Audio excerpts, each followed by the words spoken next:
പിതാവിൻ്റെയും പുത്രൻ്റെയും പരിശുദ്ധാത്മാവിൻ്റെയും നാമത്തിൽ ആമേൻ. ഈശോ മിശിഹായ്ക്ക് സ്തുതിയായിരിക്കട്ടെ. സുഖമല്ലേ? ദൈവം അനുഗ്രഹിക്കട്ടെ.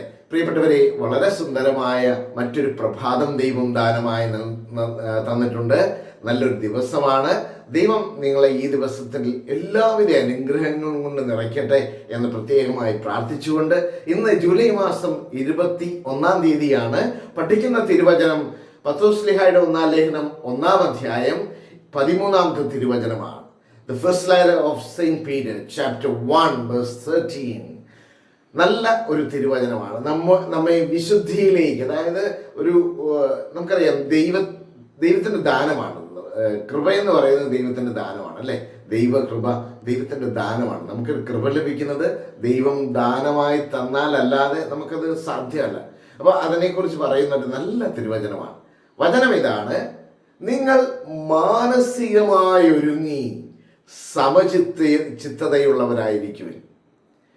നിങ്ങൾ മാനസികമായി ഒരുങ്ങി സമചിത്തതയുള്ളവരായിരിക്കുവിൻ.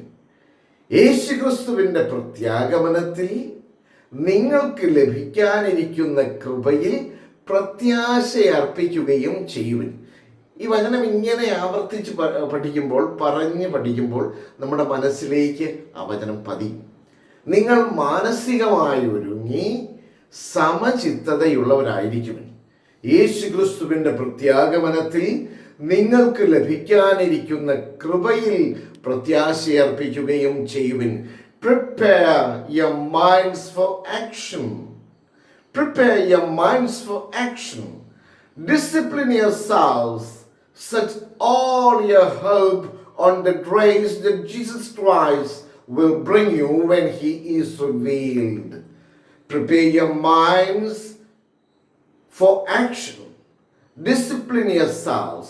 Set all your hope on the grace that Jesus Christ will bring you when He is revealed. പ്രിയപ്പെട്ടവരെ, ഇതൊരു വിശുദ്ധിയിലേക്കുള്ള വിളിയാണ്. വിശുദ്ധരായി കാത്തിരിക്കാനായിട്ടൊരു വിളി, ഒരു വെല്ലുവിളിയാണ്. നമ്മുടെ അനുദിന ജീവിതത്തിൽ ദൈവത്തിന് വേണ്ടിയുള്ളൊരു കാത്തിരിപ്പ്, ദൈവകൃപയ്ക്ക് വേണ്ടിയുള്ളൊരു കാത്തിരിപ്പ് നമുക്ക് ആവശ്യമാണ്.